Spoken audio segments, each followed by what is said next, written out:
Hi friends, இன்னைக்கு இந்த வீடியோல தினமும் கேட்க வேண்டிய 3 சக்தி வாய்ந்த ஸ்லோகங்களை பத்தி தெரிஞ்சுக்க போறோம். இந்த 3 ஸ்லோகங்களும் பல நூற்றாண்டுகளாக நம்ம முனிவர்களாலும் பக்தர்களாலும் பாராயணம் செய்யப்பட்டு வரும் புனித ஸ்லோகங்கள்.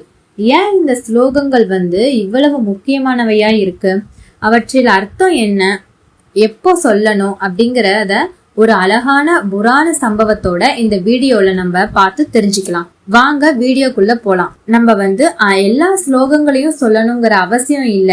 அதுக்கோசரம் நம்ம முன்னோர்கள் ஒவ்வொரு நாளும் தவறாம சொல்ல வேண்டிய 3 ஸ்லோகங்களை மிக முக்கியமா சொல்லியிருக்காங்க. அந்த 3 ஸ்லோகங்கள் என்ன, ஏன் அந்த ஸ்லோகங்களை தினமும் சொல்லணும், அவற்றோட உண்மையான அர்த்தம் என்ன, இன்னைக்கும் லட்சக்கணக்கான பக்தர்கள் ஏன் இந்த ஸ்லோகங்களை பக்தியோட ஜபிக்கிறாங்க அப்படிங்கறத இந்த வீடியோல பார்க்கலாம். நம்ம ஃபர்ஸ்ட் ஸ்லோகம் விநாயகர் ஸ்லோகம். நம்ம ஏன் ஃபர்ஸ்ட் விநாயகரை வணங்கணும் அப்படிங்கறது சொல்றாங்க பார்க்கலாமா? இன்னைக்கு நம்ம எந்த நல்ல காரியத்தையும் தொடங்குறதுக்கு முன்னாடி முதல்ல விநாயக பெருமானதான் வணங்குறோம். ஆனா இந்த வழக்கம் எப்படி தொடங்கிருக்குன்னு உங்களுக்கு தெரியுமா? இதுக்கு பின்னாடி ஒரு அழகான புராண கதையே இருக்கு. ஒரு நாள் தேவர்கள் எல்லாரும் ஒண்ணு கூடி உலக நன்மைக்காக ஒரு மிகப்பெரிய யாகம் நடத்த முடிவு பண்ணாங்க. அதன்படியே எல்லா ஏற்பாடுகளும் முடிஞ்சது. முனிவர்களும் வந்துட்டாங்க. தேவர்களும் யாகம் நடத்துறதுக்கு தயாரா இருந்தாங்க.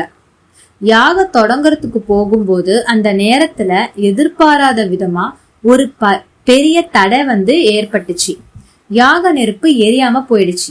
எல்லாருமே அதிர்ச்சி அடைஞ்சாங்க. இது ஏன் இப்படி நடக்குது அப்படிங்கிற கொஸ்டின் ஒவ்வொருத்தருக்கும் கேட்டுக்கிட்டாங்க. அப்போ எல்லாரும் போய் சிவபெருமான் கிட்ட போய் காரணம் கேட்டாங்க. சிவபெருமான் ஒரு சின்ன புன்னகையோட ஒரே ஒரு வார்த்தை சொன்னாங்க, நீங்க ஒரு தப்பு பண்ணிட்டீங்க அப்படின்னு. எல்லாரும் குழப்பம் அடைஞ்சாங்க. என்ன தவறு சுவாமி அப்படின்னு கேட்டாங்க.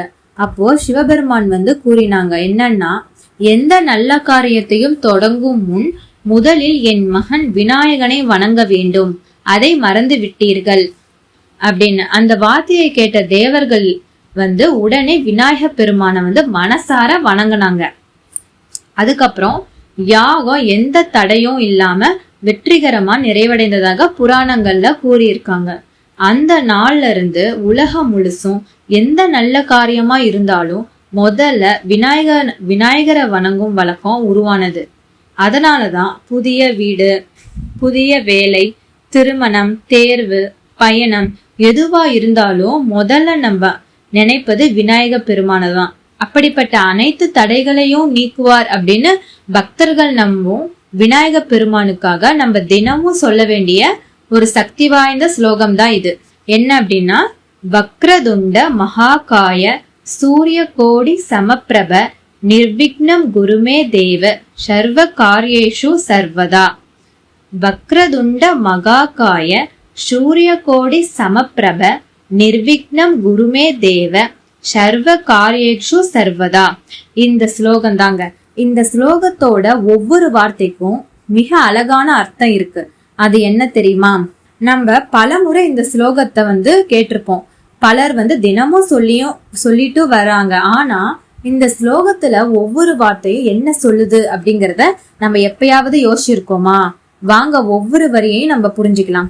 வக்ரதுண்ட அப்படின்னா, வக்ர என்றால் வளைந்தது, துண்ட என்றால் தும்பிக்கை, அதாவது வளைந்த தும்பிக்கையை உடைய விநாயக பெருமான். மகாகாய அப்படின்னா, மகா என்றால் பெரியது, காய என்றால் திருமேனி, பிரபஞ்சம் முழுவதையும் அரவணைக்கும் அளவுக்கு மகத்துவம் கொண்ட இறைவன் அப்படிங்கறத குறிக்குது. சூரிய கோடி சமப்பிரப, கோடி சூரியன்களோட ஒளியை போன்ற பிரகாசம் கொண்டவர். அது வெறும் உடல் ஒளி அல்ல, அறியாமையை அகற்றும் ஞான ஒளி. நிர்விக்னம் குருமே தேவ, இறைவனே என் வாழ்க்கையில வரும் தடைகளை நீங்க அருள் புரியுங்கள், நீக்கி அருள் புரியுங்கள் அப்படிங்கிறது தான் அர்த்தம்.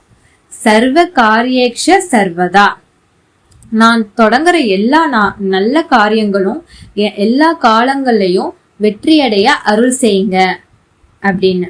இந்த சின்ன ஸ்லோகத்தோட ஆழமான பொருள் ஒரு மாய மந்திரம் இல்ல. இதை சொன்ன உடனே எல்லா பிரச்சனைகளும் மறைந்து விடும் அப்படிங்கிறது எந்த ஆன்மீக நூல்லையும் கூறல.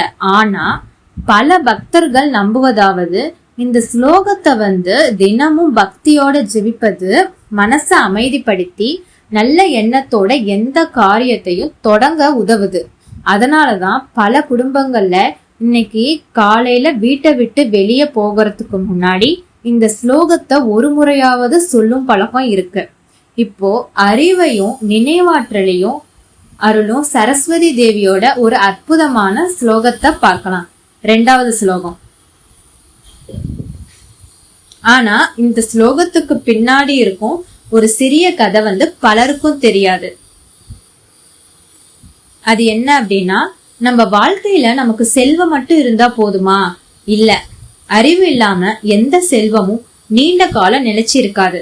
அதனாலதான் நம்ம முன்னோர்கள் செல்வத்திற்கு முன் கல்வி, கல்விக்கு முன் சரஸ்வதி அப்படின்னு சொல்லிருக்காங்க. புராணங்கள்ல சரஸ்வதி தேவி ஞானத்தோட வடிவமா போற்றப்படுறாங்க. அவள் வீணை இசைப்பது இசையை மட்டும் குறிக்கல, மனித வாழ்க்கையும் ஒரு வீணையை போன்றதுதான். ஒவ்வொரு நரம்புமே வீணையில ஒவ்வொரு நரம்பும் சரியான அளவுல இருந்தால்தான் இனிமையான இசை பிறக்கும். அது போலதான் நம்மளுடைய வாழ்க்கையில நம்முடைய சிந்தனை, பேச்சு, செயல் இந்த 3ம் சரியா இருந்தாதான் வாழ்க்கை அழகா இருக்கும். அதனாலதான் பள்ளிக்கு போகிற குழந்தை முதல் அலுவலகத்துல வேலை செய்யும் ஒருவர் வரை பலரும் சரஸ்வதி தேவிய மனசார வேண்டாங்க. ஏன்னா நல்ல முடிவுகளை எடுக்கவும் சரியான வார்த்தைகளை பேசவும் தெளிவா சிந்திக்கவும் நமக்கு அறிவு ரொம்பவும் அவசியம். அதற்காக பக்தர்கள் தினமும் சொல்ல வேண்டிய ஸ்லோகம் இதுதான்.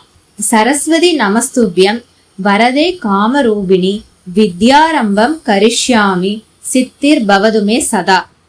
சரஸ்வதி நமஸ்துபியம் வரதே காமரூபிணி வித்யாரம்பம் கரிஷ்யாமி சித்திர் பவதுமே சதா. இதோட அர்த்தம் என்னன்னா, அன்னை சரஸ்வதி எனக்கு நல்ல அறிவையும் தெளிவான சிந்தனையையும் நான் தொடங்கும் கல்வியும் நல்ல காரியங்களும் வெற்றி பெறும் வகையில் அருள் புரிவாயாக அப்படின்னு. இந்த ஸ்லோகத்தை மாணவர்கள் மட்டும் சொல்லணுங்கிற அவசியம் இல்லை. புதுசா வேலைக்கு போறவங்க, நேர்முக தேர்வுக்கு தயாராகிறவங்க, புதிய தொழில் தொடங்குறவங்க, அல்லது ஒவ்வொரு நாளும் நல்ல முடிவுகளை எடுக்கணும்னு விரும்புறவங்க யார் வேண்டுமானாலும் பக்தியோட ஜெபிக்கலாம். ஆனா பல ஆன்மீக மரபுகள்ல இந்த ஸ்லோகத்தை காலை நேரத்துல நம்ம அமைதியா ஜெபிக்கும் போது நம்ம மனசை ஒருமுகப்படுத்த உதவுது அப்படின்னு கூறப்படுது. அடுத்து 3வது மந்திரம் காயத்ரி மந்திரம். இந்த உலகத்துல எல்லா மந்திரங்களுக்கும் தாயாக போற்றப்படும் ஒரு மந்திரம் இருக்கு. அந்த மந்திரத்தை வேதங்களோட இதயம் அப்படிங்கிறது அழைக்கப்படுறாங்க. அதுதான் காயத்ரி மந்திரம். ஏன் இந்த காயத்ரி மந்திரத்துக்கு இவ்வளவு சிறப்பு அப்படின்னு பார்த்தோம்னா, ஆயிரக்கணக்கான ஆண்டுகளாக ரிஷிகளும் முனிவர்களும் பெரிய பெரிய மகான்களும் தினமும் பக்தியோட ஜெபித்து வந்த ஒரு மந்திரம். அந்த மந்திரத்தை வேதங்களின் தாய் அப்படின்னும் மந்திரங்களின் அரசி அப்படின்னும் பல ஆன்மீக மரபுகள்ல போற்றப்படுகின்றன. அதுதான் காயத்ரி மந்திரம். ஆனா இந்த மந்திரம் இவ்வளவு ஏன் சிறப்பா இருக்கு அப்படின்னு பார்த்தோம்னா, புராணங்கள் படியும் வேத மரபின் படியும் இந்த மந்திரம் செல்வம் கேட்கும் மந்திரம் கிடையாது, புகழ் கேட்கிற மந்திரம் கிடையாது.